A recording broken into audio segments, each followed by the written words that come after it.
遊戲已經玩完啦。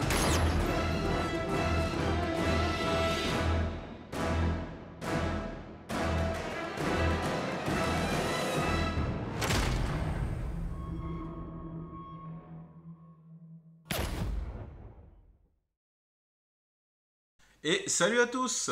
On va se retrouver aujourd'hui pour parler du film Bodies at Rest, un film hongkongais réalisé par Renny Harlin. Oui, oui, Renny Harlin, celui qui a fait Cliffhanger, Peur bleue, 58 minutes pour vivre, Au revoir à jamais, qui est un putain de bon film, et qui nous débarque à la surprise générale avec un polar hongkongais, avec à son casting Nick Chung, Richie Ren et Andy Yang. Alors, l'histoire de Bodies at Rest, c'est l'histoire d'un 24 décembre, c'est bizarre parce que ça fait penser un peu à Piège de cristal et à tous ces films des années 80 qui se passent le soir de Noël.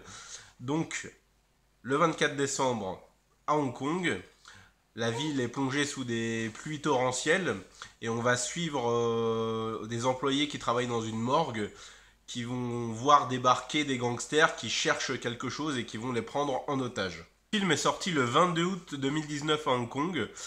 Et ce qu'on peut en dire, eh ben, que c'est un bon film bien efficace. Alors le premier truc qui m'a énormément séduit dans Bodies at Rest, c'est le rythme. C'est vachement effréné, il se passe toujours quelque chose et il n'y a absolument aucun temps mort. Même dans les premières scènes, les scènes d'exposition, on va nous expliquer l'histoire des personnages et ça va être super rythmé, super intense. Et le rythme du film ne va jamais faiblir en fait. On va aller de péripétie en péripétie en péripétie et l'attention du spectateur va être toujours maintenue. Alors oui, si vous entendez des petits bruits dans le fond, c'est ma petite fille qui s'amuse dans son parc. Le suspense du film va être très bien géré, on va avoir plusieurs scènes sous tension et on va avoir un suspense bien maintenu grâce à une réalisation plutôt efficace. On va pas du tout être dans le surcut ou les événements précipités.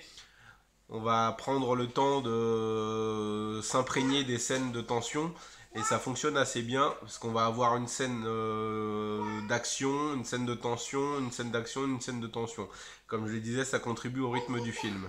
Il y a quelques facilités scénaristiques évidemment, mais bon, qui entachent pas la fluidité des événements. On se doute que dans ce genre de film, tout ne va pas paraître super cohérent, quoique il y a des efforts qui ont été faits dans certaines scènes qui vont se résoudre d'une manière un petit peu inattendue, je dirais. On va essayer de se sortir un peu du modèle du film traditionnel où, par exemple, les héros sont pris en otage, des flics viennent voir ce qui se passe et les héros n'arrivent pas à les prévenir et les flics repartent. Là, on va pas trop être dans ce genre de schéma. On va avoir quelques scènes d'action aussi qui sont pas mal troussées, assez sèches et quelques gunfights qui sont, ma foi, bien sympathiques. Voilà, donc pour moi, Bodies at Rest, c'est une bonne réussite. C'est un bon polar bien divertissant. Il s'y passe toujours quelque chose et c'est pas possible de s'ennuyer devant le film, même si c'est pas forcément quelque chose d'original. Voilà, on va dire que c'est une bonne série B bien troussée par des gens qui savent comment faire des bonnes séries B bien troussées. Voilà, pour moi, ça aurait pas du tout démérité une sortie cinéma. Hein. Ça aurait été franchement même un grand plaisir de voir ça sur un écran de cinéma. Ça aurait été bien cool. Là, voilà, je me suis contenté de le regarder en ligne. Et franchement, je vous invite vraiment à voir Bodies at Rest. Pour moi, c'est un bon polar. Il est bien troussé, bien généreux, bien rythmé et c'est un excellent divertissement. Alors, si vous avez vu le film, n'hésitez pas à me laisser un commentaire. Hein. Si vous projetez de le voir, n'hésitez pas à revenir me faire un petit retour. Merci, mon bébé, pour ta participation.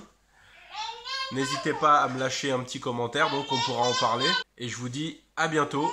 Regardez du cinéma asiatique. Vous savez que c'est des chiens.